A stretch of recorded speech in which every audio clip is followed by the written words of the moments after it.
buenas noches, bienvenidos a Enemigos Íntimos, el programa de debate cara a cara sobre temas de actualidad en 7 Televisión. Hoy hemos querido traer a debate la llamada Ley CELA, que creo que se denomina Ley Orgánica de Modificación de LOMLOE. Bueno, ahora Paco nos lo explicará, ¿no?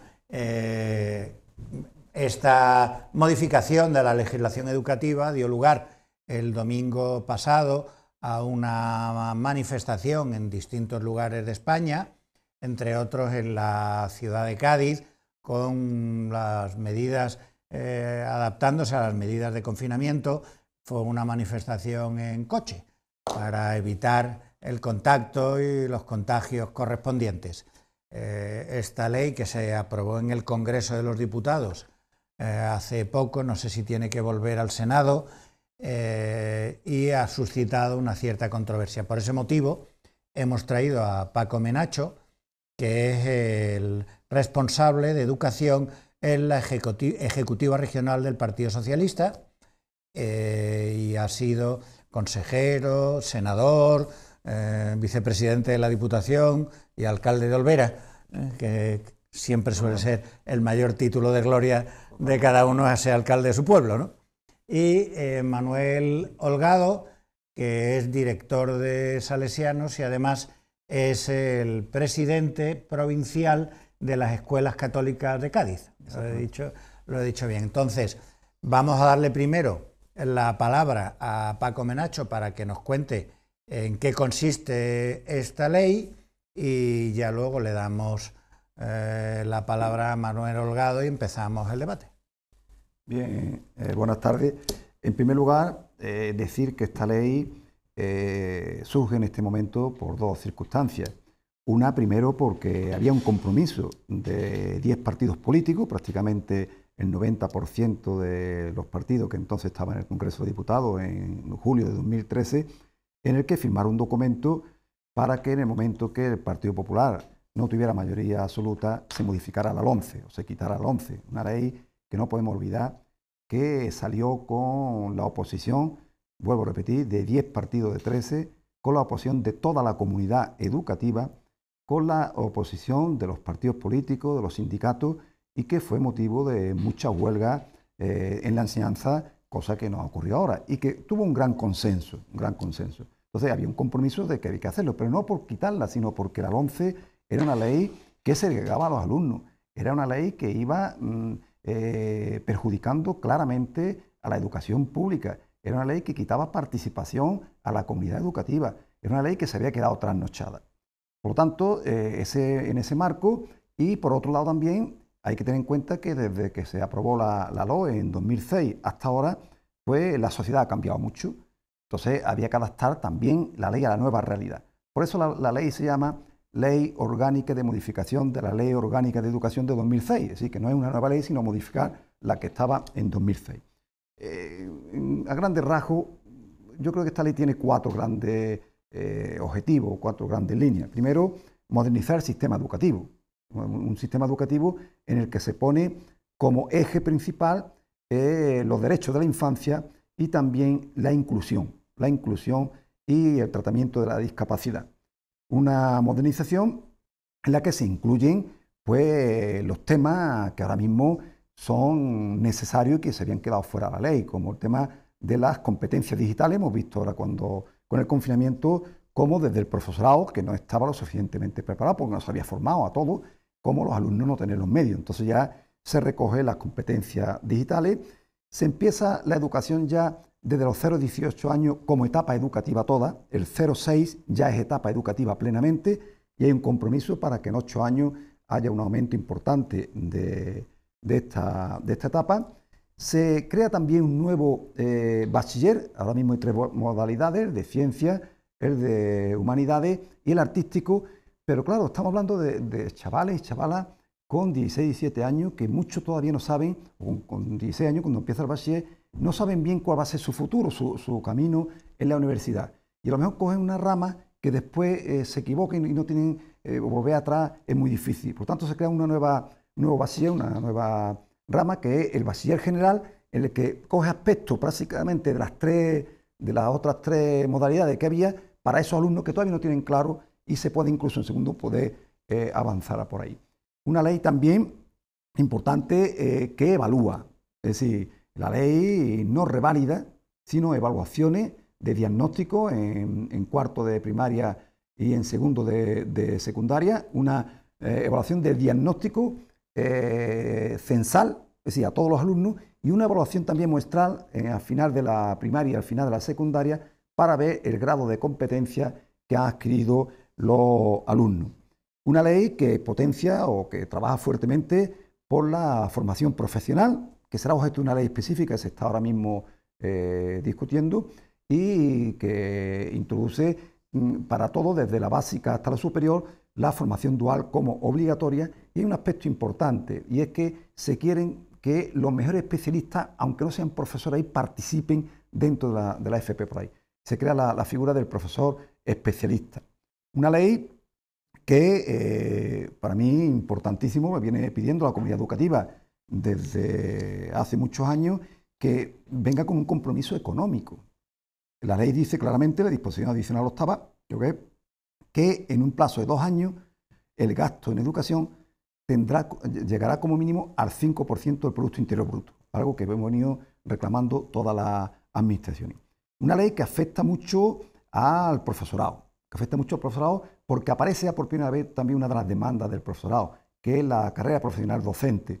Si aquí ya se habla que en un año tiene que consensuar las comunidades educativas con los representantes de los trabajadores, con los sindicatos, desde la formación inicial, la formación permanente, como la carrera profesional de los docentes. Por lo tanto, es una ley que creemos que da un paso importante y sobre todo introduce, como decía antes, elementos que hoy día son fundamentales en la sociedad, como la formación en valores éticos y cívicos, o como la formación en igualdad, o como el desarrollo sostenible. Si son temas que tienen que estar presentes en la nueva ley.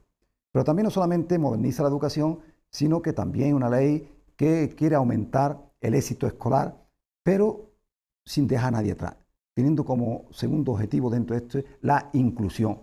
No podemos olvidar una cosa, en España ahora mismo, el año pasado, más de 510.000 alumnos repitieron en secundario, más de 510.000 alumnos. De esos 510.000 alumnos, el 80% es un fracaso y un abandono escolar. Estamos ahora mismo casi a la cabeza de los países europeos en abandono escolar. Y no hemos sido capaces, los que hemos estado gobernando, ¿no? Hay que decirlo claramente, no hemos sido capaces de acabar, se va avanzando poco a poco, pero es una de las lacras que tiene ahora mismo, para mí la más importante del sistema educativo, es el gran fracaso escolar, el gran abandono. Y eso tenemos que atajarlo, De ahí que yo creo que se trabaja, en este aspecto de la ley, se trabaja para que ningún niño abandone el sistema. Es decir, en la LOMCE segregaba, porque la LOMCE en cuarto, el alumno que tenía un problema, pues pasaba, lo metía en un programa de formación profesional básica y sacaba una titulación que no era el secundario, pero después no podía continuar estudiando. Sí, bueno, usted sacaba y ¿dónde va ahora?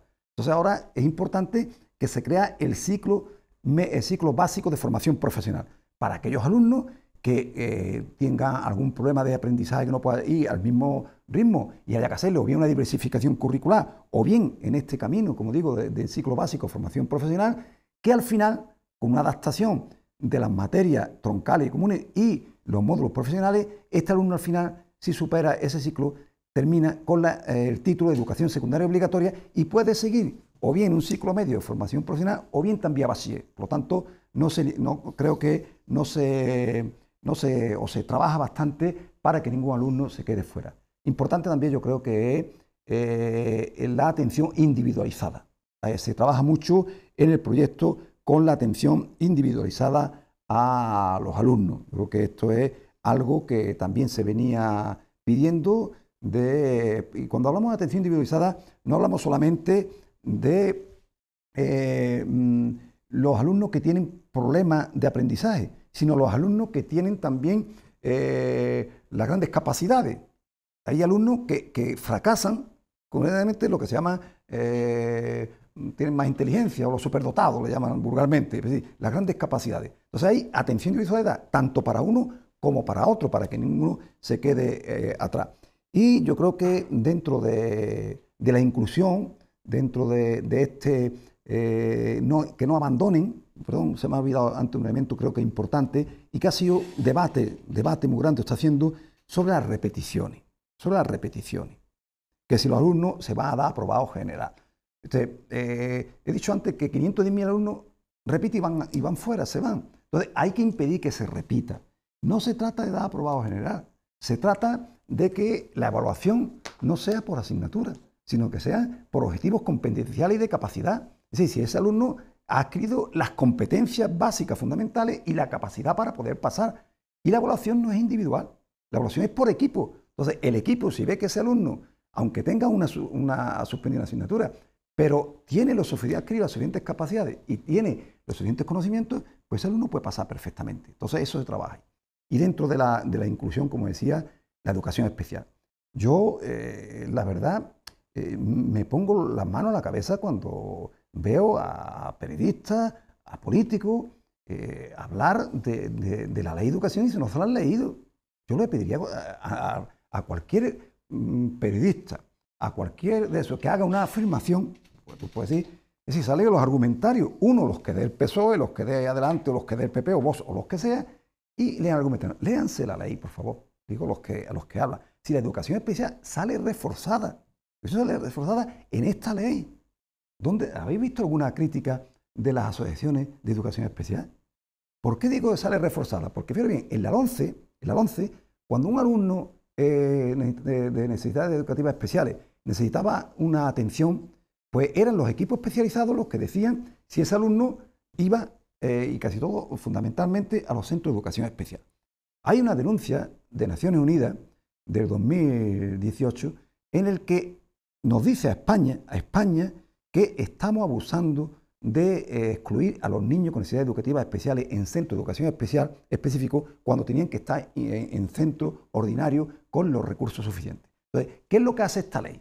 Primero, cuando se ve que un alumno desde edad temprana, de infantil, pero bueno, cualquier curso, cuando un alumno necesita alguna educación especial, el alumno necesita una atención especializada, pues los equipos técnicos lo valoran. Pero se ha incluido una cosa muy importante, previo acuerdo con la familia.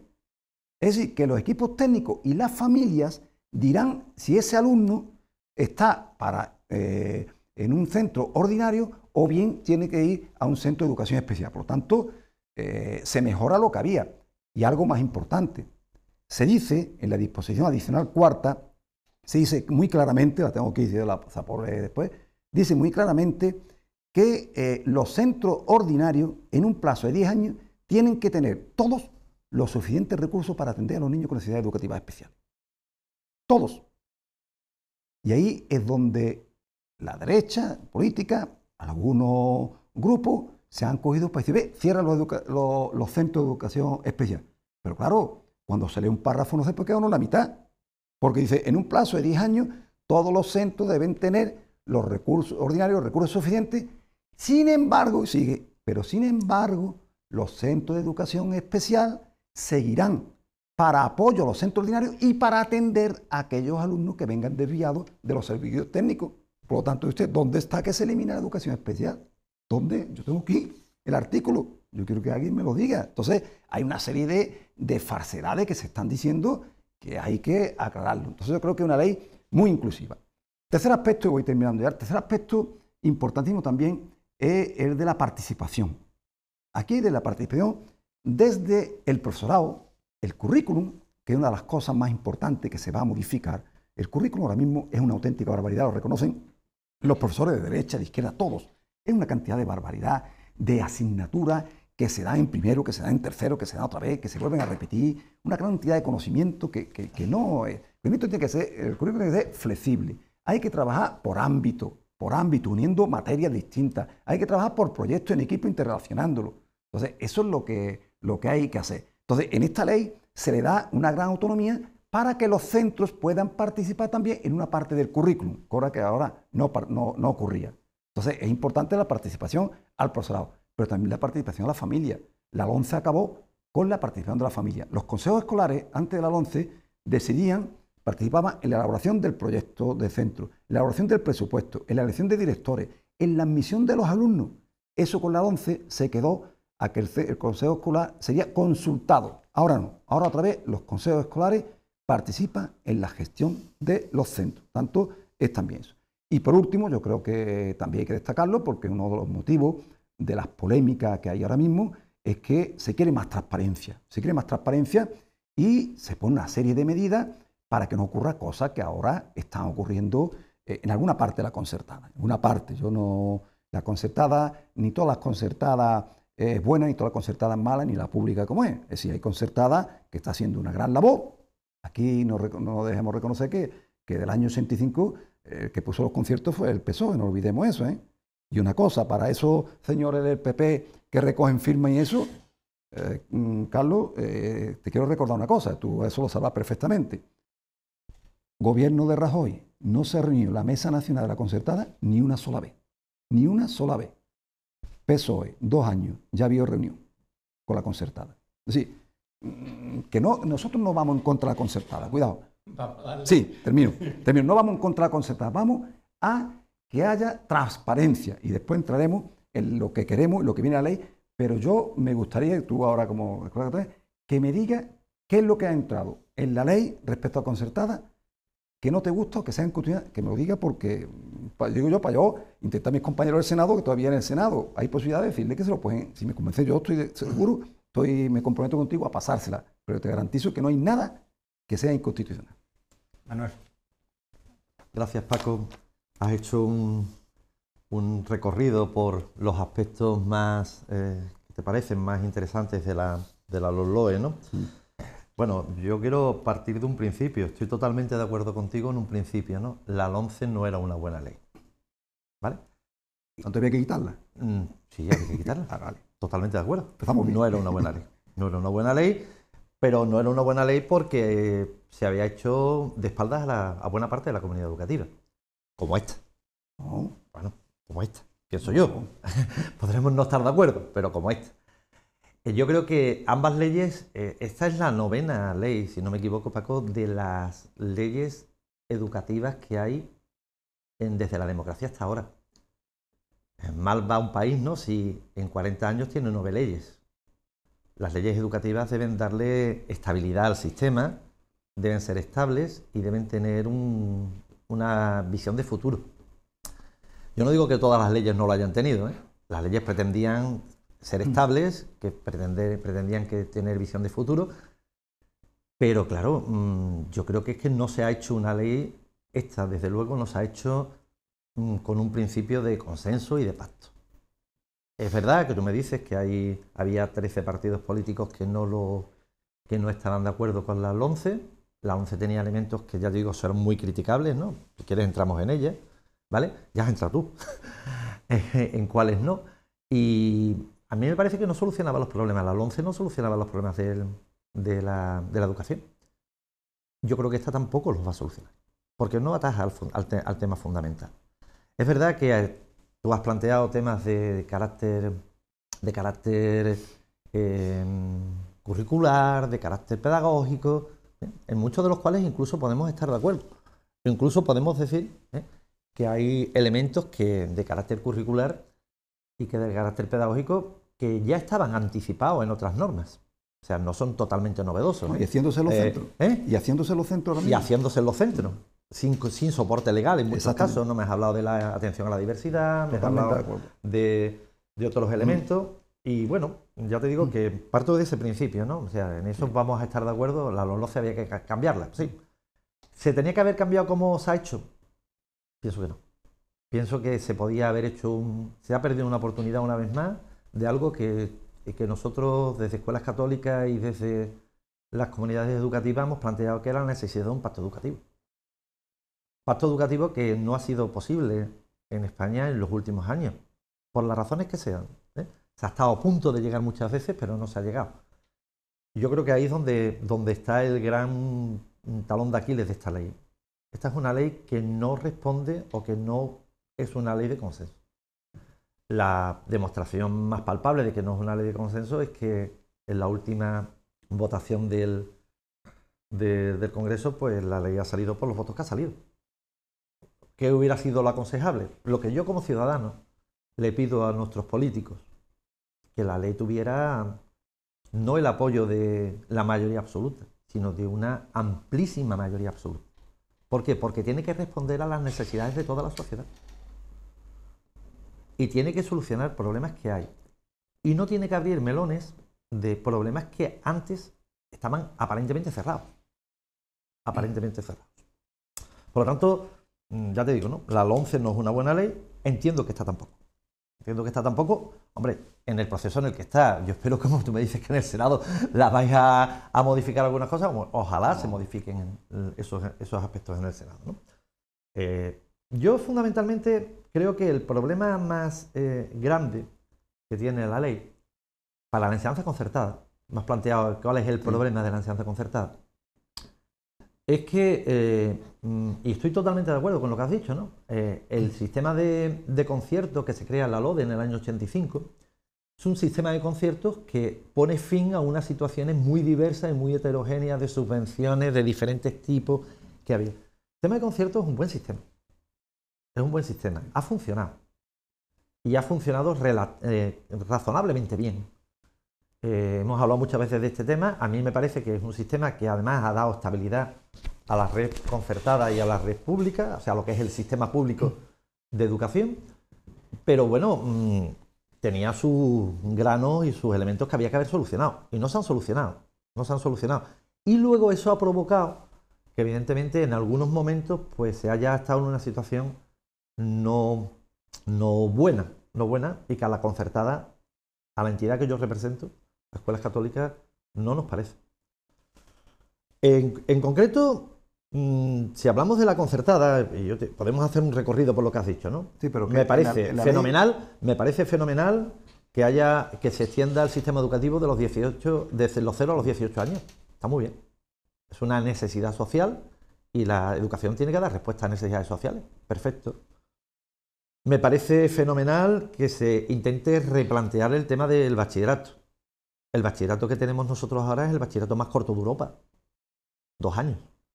Un bachillerato que además tiene diversas modalidades y que no tiene muy fácil transversalidad de una modalidad a otra. Nosotros pensamos que el bachillerato tiene que ser un elemento fundamental en la formación de un ciudadano, porque a la mayoría, no estamos en los años 60, donde el bachillerato era algo elitista, ¿no?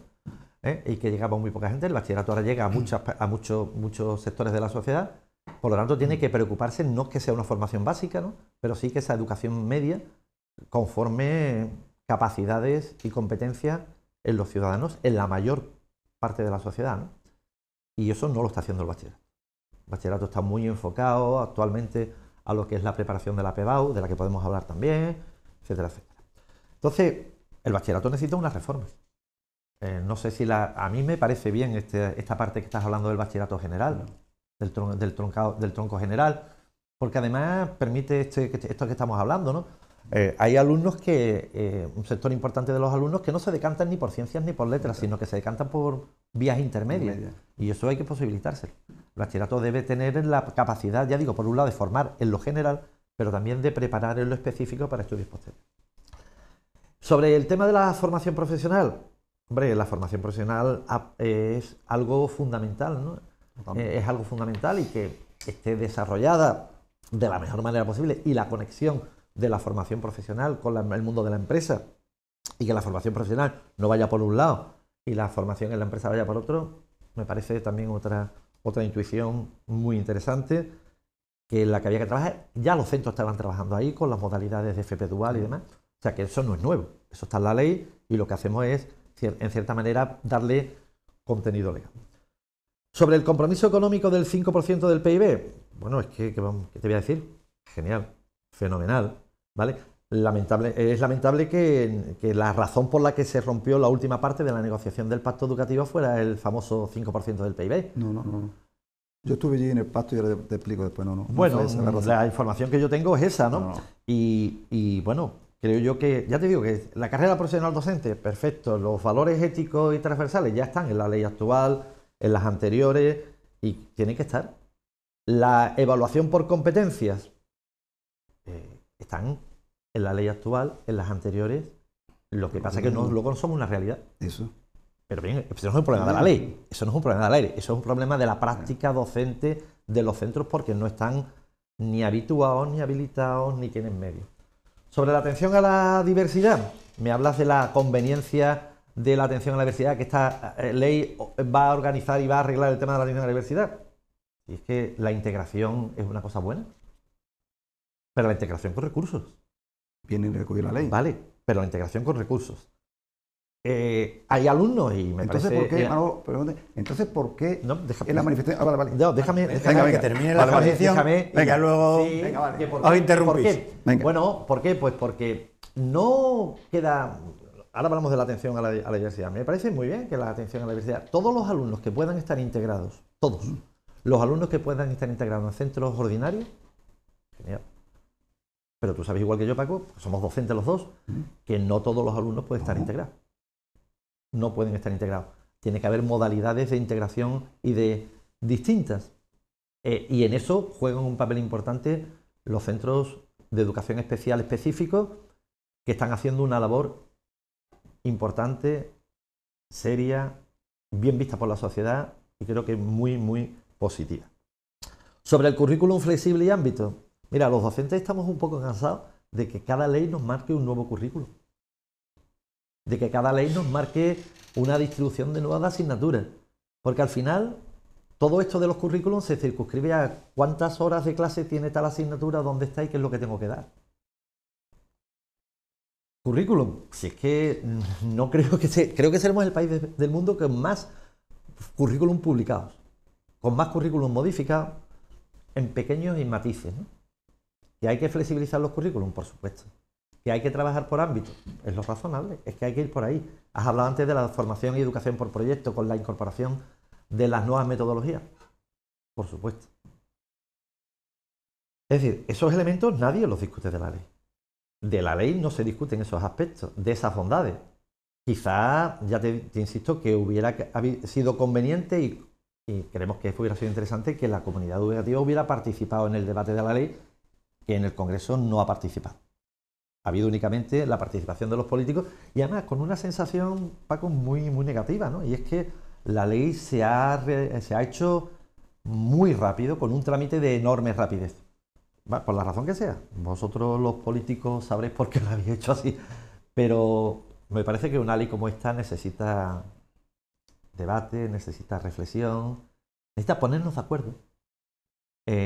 Y no la concertada con la pública, ni la concertada con la administración, sino ponernos de acuerdo todos los sectores que trabajamos en la educación, ¿no?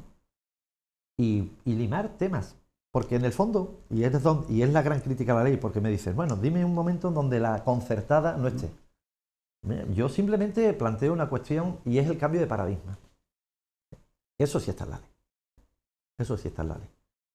El cambio de paradigma que se produce a la hora de la oferta de plazas sostenidas con fondos públicos.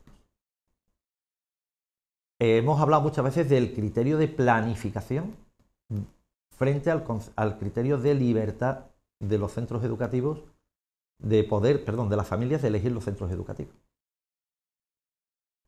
Para que exista libertad, tiene que haber pluralidad de oferta educativa. En igualdad de condiciones. Y entonces ya entramos en otro tema. En igualdad de condiciones, quiero decirte, el acceso a los centros educativos deben ser con criterios objetivos. Estaba en la ley anterior, en esta, en todas, con las que estamos totalmente de acuerdo, con criterios objetivos de acceso por parte de los alumnos. Los criterios, pero también con el tema de la accesibilidad, del acceso ante diversos modelos educativos plurales. Si un centro educativo es demandado por familias que quieren ese modelo educativo, entendemos que ese centro educativo debe estar concertado. Ahora aparece el otro tema. Oye, los medios económicos, tal y cual. Sí, sí. Podemos hablar de ese tema de los medios económicos, pero fundamentalmente estamos hablando de eso. De la capacidad de las familias o del derecho de las familias a elegir el modelo educativo que quieren para sus hijos. Si la capacidad de elección va a estar limitada por la planificación de las plazas escolares que la Administración Educativa ofrece en el nivel concertado, o en el ámbito de la concertada, o en el ámbito de la pública, ya no existe ese derecho. Yo entiendo, evidentemente, que hay limitaciones a esa amplitud de oferta educativa plural, sea de quien sea, de carácter voluntario, ¿no? Y libre. Porque evidentemente no se puede acceder a todo lo que quieren las familias, ¿no? Pero ese criterio me parece que es importante. ¿Qué es lo que va a pasar con esta ley? Pues lo que va a pasar con esta ley es que si la Administración Educativa tiene determinados recursos educativos de titularidad pública, pues no va a tener por qué incluir niveles educativos de titularidad concertada. Ese es el tema. No es que se vayan a cerrar centros concertados, sino van a morir de inanición. Porque claro, si en el momento en que yo tengo una demanda global en una ciudad de X plazas y me dicen, yo con los centros de titularidad pública tengo bastante, no tengo por qué concertar. Al no ofrecer el concierto, los padres no van a poder elegir. Porque te decía que tiene que ser en plano de igualdad. Si un padre podrá elegir, sí, pero entonces que vaya a la privada. Pero entonces le cuesta dinero. No. Es que la oferta, para que sea de verdad libre, para que sea de verdad igualitaria, debe ser también en igualdad de costo. Es decir, que la familia pueda elegir, llevo a mi hijo a este centro o a este, luego habrá las plazas que haya, con libertad y costándole lo mismo. Ese es el gran hándicap que yo, desde Escuelas Católicas, le vemos a la ley. Que ese principio de libertad queda por debajo del criterio de planificación estatal. De tal manera que cambia un paradigma, como te decía. El hecho de que pase la educación concertada de ser complementaria en la red de educación pública, formada por centros educativos públicos y centros concertados, a ser subsidiaria. Es decir, existirá, sí, desde el principio que se pone por delante del... Sí, Paco, me podrás decir que no está escrito, pero que está en el espíritu de la ley y además, sabes igual que yo, que cuando, por ejemplo, una administración educativa en un sitio determinado, es decir, yo a este centro no lo concierto, el criterio que los jueces le han dado para que ese centro se termine concertando es que tenían demanda. Es decir, que se ejercía el derecho a la libertad de los padres. Si ese criterio no está en la ley y no es compatible con el derecho a la planificación, es donde está el meollo de la cuestión. Por lo menos para nosotros. Luego hay otros temas que son, ya te digo, discutibles, ¿no? Y que podemos entrar, si entramos ya, y entonces ya entramos en los aspectos técnicos. Todos los que me has contado aquí, de la carrera profesional, los podemos discutir. Tenemos que hacer un receso y ahora seguimos, si os parece, ¿vale? Venga, volvemos en un momento.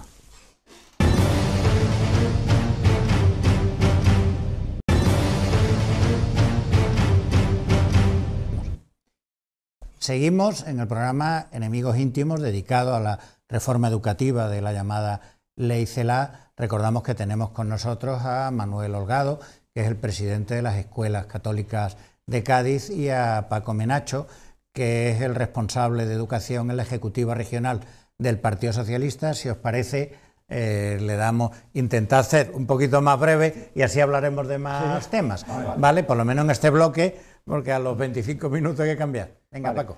En dos temas nada más. En cuanto a la oportunidad de la ley, ya dije antes, primero, que los grupos políticos, cuando se presentan con un programa electoral, los ciudadanos dicen que lo cumplamos. Y nos presentamos con un programa electoral de eliminar al 11. 13 grupos políticos. ¿Por qué ahora? No ha sido ahora. La ley se entró en el Congreso de los Diputados en el momento que Pedro Sánchez salió elegido presidente.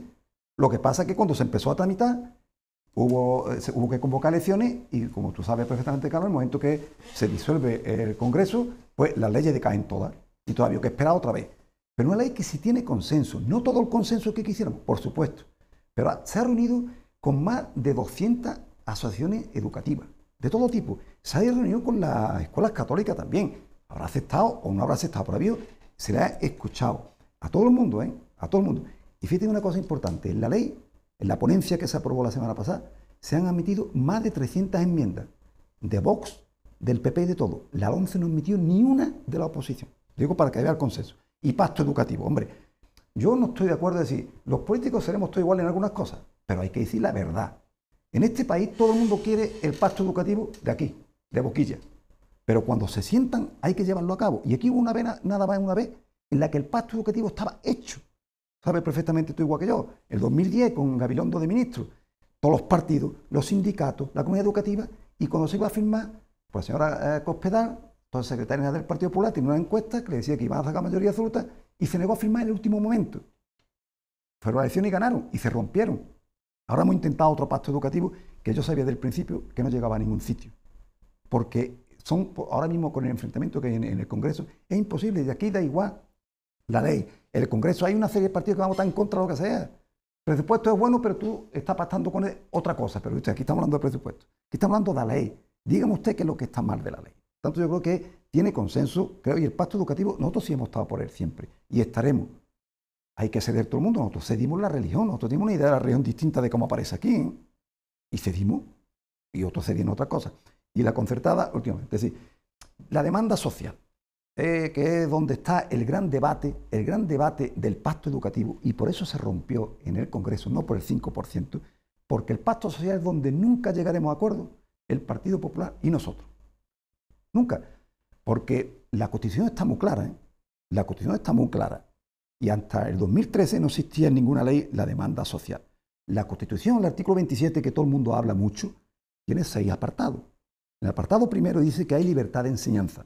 Pero tú sabes igual que yo que libertad de enseñanza es para libertad de cátedra y libertad para crear centros. Y el 27.5, que es el que hay que leer bien, que dice que el Estado garantizará a todos los ciudadanos una educación pública y gratuita previa planificación de la administración. Es que, Carlos, tiene que haber planificación, porque tú dices, es que si los padres quieren. Yo estoy en Olvera, allí no hay colegios concertados. Los padres también hay 2 colegios. O es que la libertad va a ser nada más para que los padres concertados digan si quieren. Los padres públicos también tendrán que decir si quieren un colegio u otro, ¿no? Y entonces 2 colegios que hay. Uno donde yo vivo, barrio tradicional, donde viven los gitanos, la gente de menos recursos, casi ningún padre quiere ir allí. ¿Qué hacemos? El otro colegio, que no caben, hacemos 10 aulas más, cerramos ese colegio. Ahí, cerramos ese colegio porque los padres quieren. No, la demanda tiene que ser planificación. En Cádiz, por ejemplo, porque la demanda social no es para tipo religión, es para centros. No olvidemos eso, ¿eh? No sea para centros. Si aquí todo el mundo dice que quiere ir a San Felipe Neri, coja el patio y sigan haciendo clase y cierra a los carmelitas y cierra al otro, porque los padres quieren ir allí. Ahora, tiene que haber una planificación. Entonces, aquí en Cádiz, vamos a ver, es que es la sociedad en todo. Tú vas al centro de salud, yo vivo aquí enfrente del estadio. Y yo, cuando voy a sanidad, quiero ir a un centro de salud, digo, usted tiene que ir a la Laguna. Es que me gusta San José, no, usted tiene que ir a la Laguna porque le corresponde aquí. Y eso es lo que hace aquí, poner lo que dijo el Tribunal Constitucional, que esto ya fue 13 de febrero de 1981, dejó muy claro que la demanda social lo que significaba, y dejó muy claro que tiene que haber planificación. Y la ley lo que hace es poner una cosa que tú has dicho, en igualdad de condiciones. Mire usted, en cada municipio habrá, si es pequeño, en todos los municipios, en una ciudad, distrito. En todos los distritos habrá las mismas condiciones para los centros públicos que para los concertados. No se le quita a nadie nada. Las mismas. Pero no lo que ha hecho el gobierno andaluz aquí, como tú sabes perfectamente, este año, cambiando el artículo 93 del Real Decreto, del Decreto de Escolarización, en el que dice que en un distrito yo puedo pedir un centro público concertado, aunque no haya ningún concertado ahí, aunque esté en otro lado, para irme. No, hombre, todo el mundo igual, porque los públicos no lo pueden hacer. Entonces, la ley no discrimina nada. Antes de la 11 estaba el 79% concertada, 80. Hoy sigue lo mismo, Hay un peligro para la concertada, pero para la pública también. Es que hay menos niños. Pues tú, bueno, es que entonces cerramos, bueno, ¿y qué hace? ¿Cerramos lo de la pública? Porque si hay menos niños hay que cerrarlo de los 2. O hay lo que dice aquí la ley, que habrá un equilibrio, y una cosa importante, que eso hay que dejarlo muy claro para los ciudadanos. La ley obliga ya a que en esas comisiones de escolarización haya una distribución equitativa de alumnos con necesidades educativas especiales, entre concertado y público, que ahora está en un 80%. Vamos a encender tú que has sido senador, la lamparita roja. Manuel. Yo entiendo que lo que me estás comentando, Paco, totalmente, y conozco todas las normativas. Llevo en la educación concertada desde el año desde antes de la entrada en vigor de la LODE, ¿eh? Uno ya peina canas en el sector. Bueno. Y en temas de dirección y de representación, varias décadas, ¿no? Te lo comento porque entiendo perfectamente lo que me estás diciendo, que hace falta una planificación. Perfecto. Bien. Esto no puede ser un mundo en el que cada centro, como tú dices, cree plazas de manera no controlada o en función únicamente de la demanda. Tiene que haber un elemento de la planificación, por supuesto. Lo que te insisto es que no nos parece que el criterio de la demanda deje de estar, porque nos parece un criterio fundamental y que desarrolla ese artículo 27. No. Bueno, nosotros entendemos que sí. Es una constitucional, ¿eh?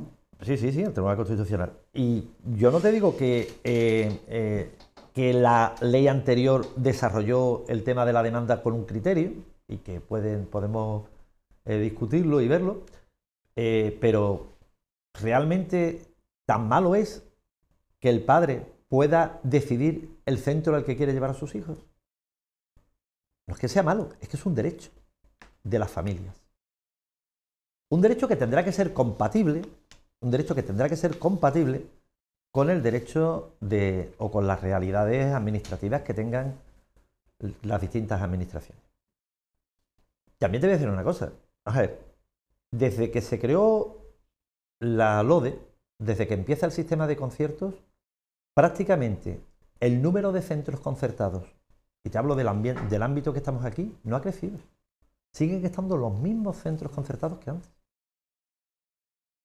Es más, las unidades que hay siguen siendo las mismas de antes. Pero en Cádiz han desaparecido muchos públicos. Vale. ¿Y el concertado no? Bueno, Cádiz capital tenemos una realidad que podemos discutirla también, ¿eh? Podemos discutirla y debatirla, cuál es la realidad que hay, ¿no? Pero esa es la realidad que hay. Es decir, esos centros concertados estaban antes de los conciertos, porque todos los conciertos se hacen a partir de subvenciones que había. No ha habido ningún centro concertado nuevo. No ha habido ninguna unidad concertada nueva. Ni público. Ninguna. Salvo, sí, no voy a hacerlo, salvo las de los nuevos niveles educativos. Es decir, el crecimiento vegetativo de la educación de tercero y cuarto de la secundaria, la aparición de la educación infantil concertada de 3-6 años. El sistema y el equilibrio se mantenía y estamos en la proporción en Andalucía, como bien sabéis, del 18% de la concertada y del 72% de la enseñanza, y del 82% de la enseñanza pública. En Andalucía, ¿eh? Otra cosa son ciudades en concreto donde la situación puede ser de 100% de pública o 50% de concertada con la pública, que es lo que hay actualmente en Cádiz, ¿no? Realmente el tema de la ley y lo de la manifestación del otro día es, y ahí en esa manifestación no solo estaban escuelas católicas, estaban los sindicatos. Bueno, ¿qué sindicatos? Dos sindicatos. Eso. Mayoritarios en el sector. No, sindicatos mayoritarios no estaban. Sí, los sindicatos mayoritarios del sector de la educación concertada estaban. De la concertada. A ver, claro. Sí. Que estaban los dos sindicatos mayoritarios de la educación concertada, estaban ahí. Estaban las asociaciones de padres y las asociaciones de centros, ¿no? Y lo que se reclamaba era fundamentalmente que algunos aspectos que no estamos viéndolos claros en la LONCE, en la LOE, pues se modificaron. Aparte de este, ¿cuál más? Este es el fundamental. Este es el fundamental. Me has hablado a lo mejor del tema transparencia, me has hablado del tema de las cuotas. Las cuotas. De las cuotas. Mira, el tema de las cuotas podemos hablarlo también. Si quieres lo hablamos. La concertada, la asociación a la que yo represento, no queremos cobrar cuotas. Ninguna. Ojalá no tuviéramos que cobrarlas. Pero tú sabes igual que yo que la dotación a los centros concertados en la partida de otros gastos es sensiblemente inferior a lo que realmente los centros concertados necesitan para funcionar.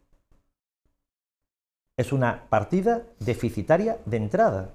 Y eso lo sabemos desde la aplicación de la LODE. Y no se ha modificado esa situación. Si los centros concertados tuvieran la dotación en el apartado de otros gastos, no tendrían por qué cobrar cuotas. Cuotas que son voluntarias. Bueno, voluntarias. Si algún centro no las cobra de forma voluntaria, Paco, está fuera de la norma. Y entonces lo que hay que hacer es decirle, oye, está fuera de la norma. Eso. ¿Está? Si ese aspecto lo hemos hablado otras 60.000 veces. No queremos cobrar cuotas. Pero también queremos que los alumnos de la enseñanza concertada tengan el mismo nivel de sostenimiento con fondos públicos en los servicios complementarios. Por ejemplo, se sufragan los servicios complementarios de educación de aula matinal en la pública, ¿verdad? La concertada no. Se sufragan algunas becas de comedor en la enseñanza pública. La concertada no. Salvo rarísimas excepciones. Es que se cobran cuotas. Si hay un centro que cobra cuotas, está fuera de la norma. ¿Vale? Pero también es verdad que los centros educativos concertados están infradotados en el apartado de otros cargos. Que a mí me parece muy bien que la ley tenga su memoria económica. Bien, ese es otro tema que podemos comentar, ¿no? Me has hablado, por ejemplo, de la atención a la diversidad, ¿no? Ya te he dicho que nosotros estamos de acuerdo con la integración. Porque además muchas de las entidades concertadas tienen ese carisma.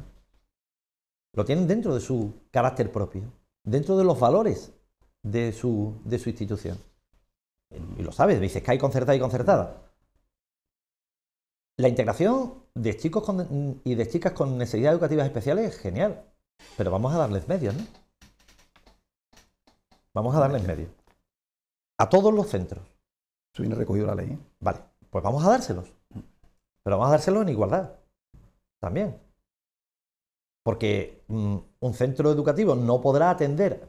O sea, que un alumno con necesidades educativas especiales tenga que atender, tenga que ser atendido, implica unos recursos tremendos. No se puede meter a un chico que tiene unas determinadas necesidades en un aula con 25 más como si no pasara la cosa. Con el mismo profesor. ¿Dónde están los PTs? Profesores de pedagogía terapéutica. ¿Dónde están los monitores? ¿Dónde están los logopedas? ¿Dónde están los profesores que hacen planes de modificación de conducta, por ejemplo, ante un síndrome de autismo? Porque si no, lo que estamos haciendo es engañándolos. Y poniendo en tela de juicio y poniéndoselo muy difícil al docente. No te digo ya al centro, porque al final es el docente el que está en el aula con ese chico con necesidades que en muchos casos no tiene medios. Si hay un centro concertado, no me lo digo con sinceridad, si un centro concertado se niega, primero no se niega en ningún caso, no admite a un alumno con necesidades educativas, yo te diría, mal lo estamos haciendo. No debe ser así, no puede ser así. Primero no debe, porque el propio carácter de la concertada, y no puede ser así. Centros, por ejemplo, que tienen a chicos y a chicas que son inmigrantes. Se le está dando a los centros la posibilidad de tener recursos, por ejemplo, para esos programas de alfabetización urgentes. No. Vamos a darle ahora la palabra a Paco. Con la igualdad de condiciones, vuelvo a repetir, es que últimamente no se han concertado ninguna unidad nueva. ¿Vale?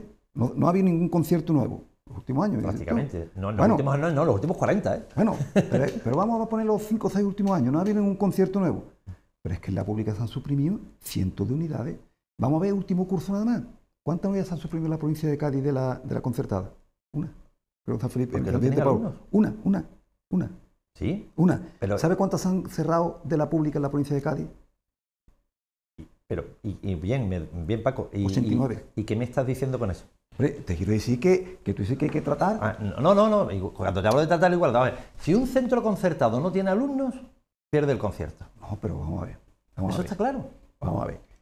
Tú tienes que planificar, voy a repetir. Tú tienes que ir un concierto ahora mismo, tal como está ahora mismo. Vamos a ver, sin más conciertos. Tienes que, como está, tú tienes ahora mismo 10 unidades concertadas. Ajá. Y hay la otra, ¿vale? Usted sigue con las 10 unidades concertadas. Y los padres podrán elegir, pero esas 10 unidades, lo que no puede ser es que si hay 40 padres más, haya que crear 2 unidades más ahí. Es que esa es la demanda social. Es que eso no lo estamos diciendo, Paco. Sí, perdona. Esa es la demanda social. No. Esa es la demanda social. Eso es lo que está en el artículo 94 del decreto de coalición de Andalucía de este año, ¿eh? Del aumento de la demanda social.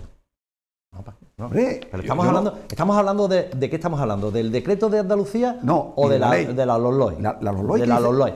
Vamos a ver, Paco, que un centro concertado, si no tiene alumnos, ¿qué le pasa inmediatamente? Aunque tenga el concierto por 6 años, Desaparece. que pierde Claro, la unidad. Claro, ¿Y es razonable? claro, ¿Es normal? claro. Vale. Bien.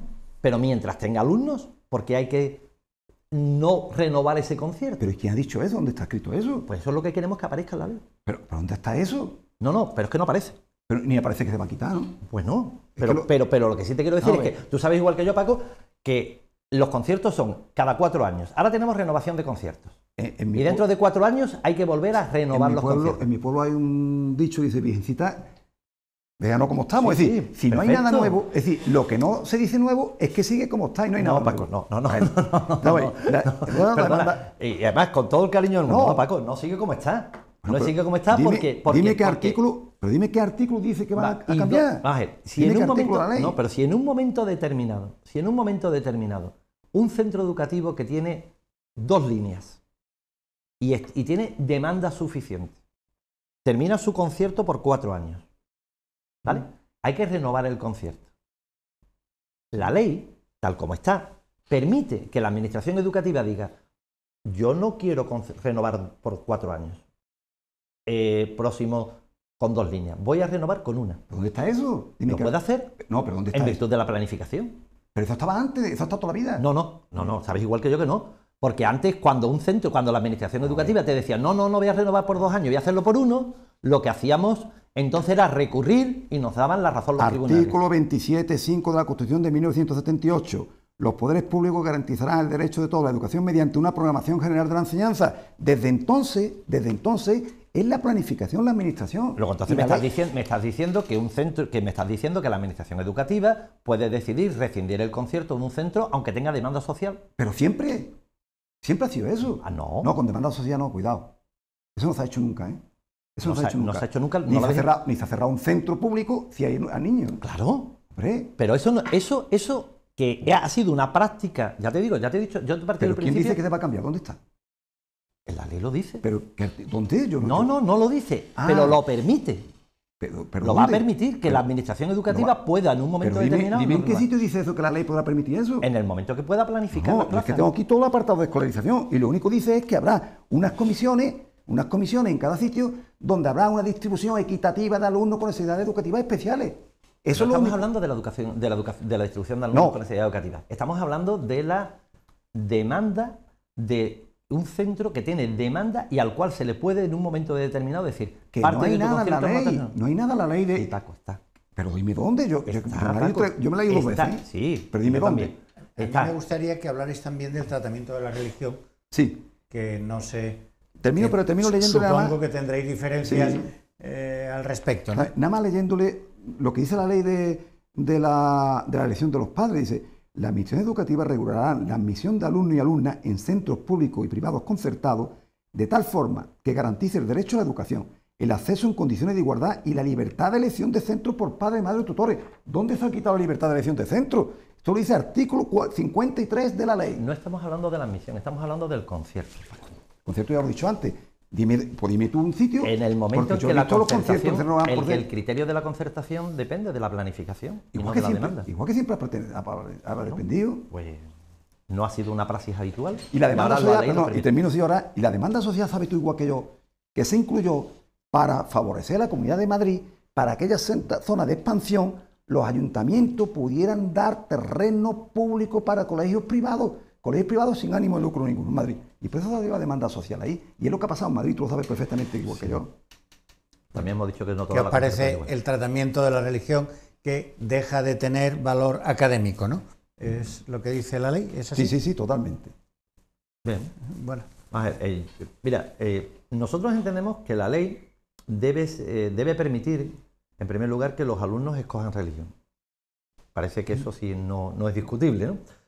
El problema está cuando a un alumno la asignatura se le convierte en un taller. Voluntario, por supuesto, pero sin otra alternativa. Sin otra alternativa. Es decir, la asignatura de religión un alumno la puede cursar o no, pero hasta ahora lo que ocurría es que la asignatura de religión tenía una alternativa en formación en valores cívicos, en los valores que se estimaran oportunos ofrecer por el centro, ¿no? Fundamentalmente valores sociales y valores cívicos. Me parece genial. O sea, que dentro de la libertad de un alumno y de una familia esté. Lo que a nosotros nos parece no bien es que la asignatura de religión se convierta en una asignatura hasta cierto punto de segunda clase. La asignatura de religión tiene que tener todos los condicionantes de una asignatura fundamental.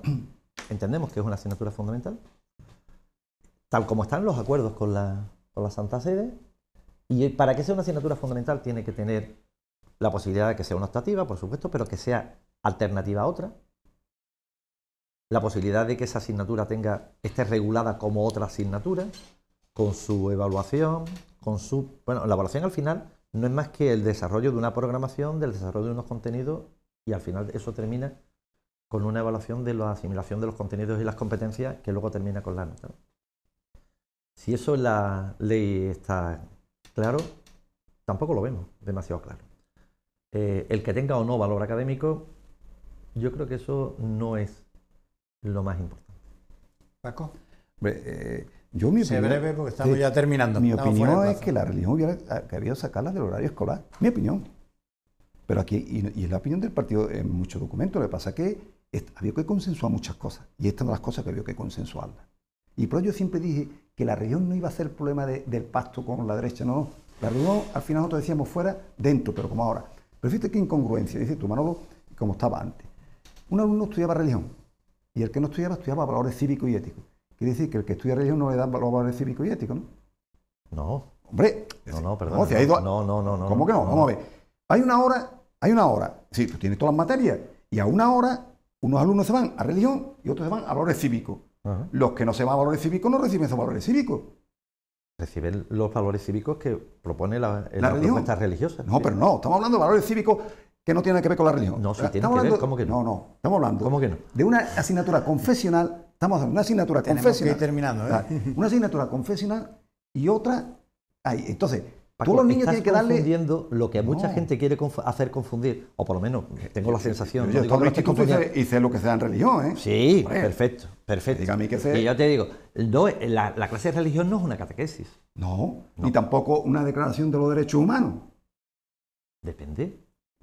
Pero es que de la otra tiene que ser. Los valores cívicos sí hay que dar Pero los quiero derechos decirte, la humanos. Declaración de los Derechos Humanos está totalmente asumida por ejemplo, la asignatura de Educación y de Formación Religiosa Católica. Me tenéis que perdonar, pero estamos bastante... Es muy interesante, pero estamos fuera de plazo.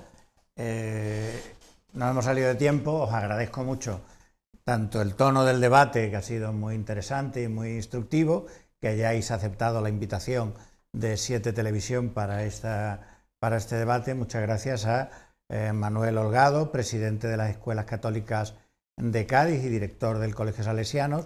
Muchas gracias a Paco Menacho, responsable de Educación de la Ejecutiva Regional del Partido Socialista, y espero que a nuestros espectadores le haya resultado ilustrativo los dos puntos de vista sobre esta reforma educativa. Muchas gracias y hasta dentro de una semana en un nuevo programa de Enemigos Íntimos.